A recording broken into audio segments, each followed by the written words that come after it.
தருணிகாவும் அவங்க ஹஸ்பண்டும் 16th wedding anniversary celebrate பண்ணுறாங்க. இவங்க 2 பேருமே லாயர்ஸாக இருக்காங்க. ஹைகோர்ட்டில் வச்சு ப்ரப்போஸ் பண்ணதால கேக்கும் அதே மாதிரி இருக்கு.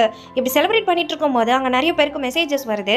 அது பார்த்து எல்லாரும் பயங்கரமாக ஷாக் ஆகுறாங்க. ஹஸ்பண்ட் குணா கேஸ் நடத்துறதுக்காக ஒரு பொண்ணு கூட க்ளோஸாக இருந்திருப்பாரு. இப்போ அந்த வீடியோ தான் நெட்லலாம் வந்துருச்சு. தருணிகாக்கு ஹஸ்பண்ட் இப்படி ஒரு துரோகம் பண்ணதால அதை நினைச்சு ஃபீல் பண்ணி அழுதுட்டு இருக்காங்க. குணா ஒரு சீனியர் லாயர்ன்றதால ஊர் ஃபுல்லாக இப்போ இந்த வீடியோ பற்றி தான் பேசுறாங்க. தருணிகா அழுதுட்டு இருக்கிறதால அவங்களை சமாதானப்படுத்தலான்னு வராரு. அந்த வீடியோவில் இருக்கிறது உண்மையா பொய்யான்னு கேட்குறாங்க. அவர் உண்மைன்னு சொன்னதுமே இப்போ கோவப்படுறாங்க. போலீஸை இப்ப குணாவை அரெஸ்ட் பண்றதுக்காக வீட்டுக்கே வந்துடுறாங்க. அவரை எதுவுமே பேச விடாம அங்க வந்து கூட்டிட்டு போறாங்க. இப்ப 3 மாசத்துக்கு அப்புறமா காட்டுறாங்க தருணிகாவோட அக்கௌண்ட்ஸ் எல்லாம் ஃப்ரீஸ் ஆயிருக்கும். இப்ப அவங்க கிட்ட போதுமான காசு இல்ல, அதனால ஒரு சின்ன வீடா பார்த்து காலி பண்ணிடுறாங்க. தருணிகா வேலை கேட்டு போற இடத்துல எல்லாம் குணா பண்ண தப்பால இவங்க தான் அசிங்கப்படுத்துறாங்க. ஹரிங்கிறவர் கால் பண்ணி எப்படி இருக்கன்னு கேக்குறாரு. இவங்களும் ஏதாச்சும் வேலை இருக்குமான்னு கேக்குறாங்க. பார்ட்னர் கிட்ட கேட்டு சொல்றேன்னு இவரோட ஃபர்ம்ல வேலைக்கு சேர்த்துக்கிறாரு. பசங்களை மாமியார் கிட்ட விட்டுட்டு வேலைக்கு போகணும்னு முடிவு பண்றாங்க. ரொம்ப வருஷமா பிராக்டிஸ் பண்ணாம தான் இருந்திருப்பாங்க. இப்ப வேலைக்கு போற இடத்துல இவங்களை ஜூனியரா தான் சேர்த்திருப்பாங்க. ஹரி லாவண்யாங்கிறவங்களோட தான் பார்ட்னர்ஷிப் வச்சிருப்பாரு. இப்போ இவங்களை வேலைக்கு சேர்த்துக்கிட்டாங்க.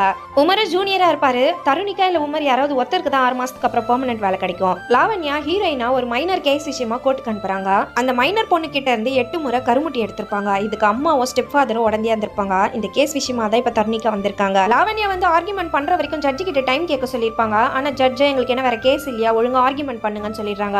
அந்த பொண்ணுடைய கருமுட்டி எடுத்த நாள் ஹாஸ்பிட்டல்ல மூடி இருப்பாங்க. இவர் ஹாஸ்பிட்டல் கிட்ட காசை வாங்கிட்டு நியூஸ்ல அந்த பொண்ணை பத்தி தப்பா சொல்லியிருப்பாரு. இப்ப பெயில் கேட்டு தான் வந்திருக்காரு.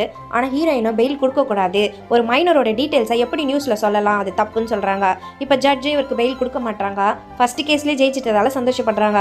ஆனா லாவண்யாவை நான் வர வரைக்கும் தள்ளி தானே போட சொன்னேன், அவளை யார் ஆர்கியூ பண்ண சொன்னதுன்னு கோவப்படுறாங்க. பையன் ஹெட்ஃபோன் போட்டு வீடியோ கேம்ஸ் விளையாடுறேன்னு கெட்ட வார்த்தைலாம் பேசிட்டு இருக்கான். இதனால ஹீரோயின் கோவப்படுறாங்க.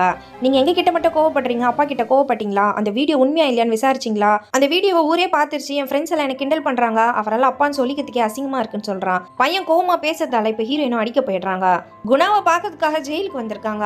அவரை குடும்பத்தை பத்தி எல்லாம் விசாரிச்சுட்டு நான் தப்பு பண்ணிட்டேன் தான், ஆனா இதை நான் சரி பண்ணிட்டேன்னு சொல்றாரு. இப்ப ஹீரோயினா நீ என்னத்தை சரி பண்ணுவா, உன்னால பசங்களுக்குலாம் எவ்வளவு அசிங்கம் தெரியுமான்னு கோவப்படுறாங்க.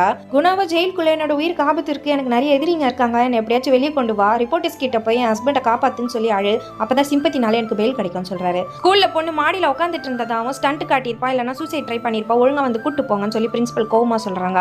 ஹரியோ மீட்டிங் இருக்கு சீக்கிரமா, இல்லைன்னா லாவண்யா கோவப்படுவான்னு சொல்றாரு. எல்லா ப்ராப்ளம்ஸையும் நினைச்சு பாக்குற தருணிகாவை இப்ப ஸ்ட்ரெஸ்ல பயங்கரமா கத்துறாங்க.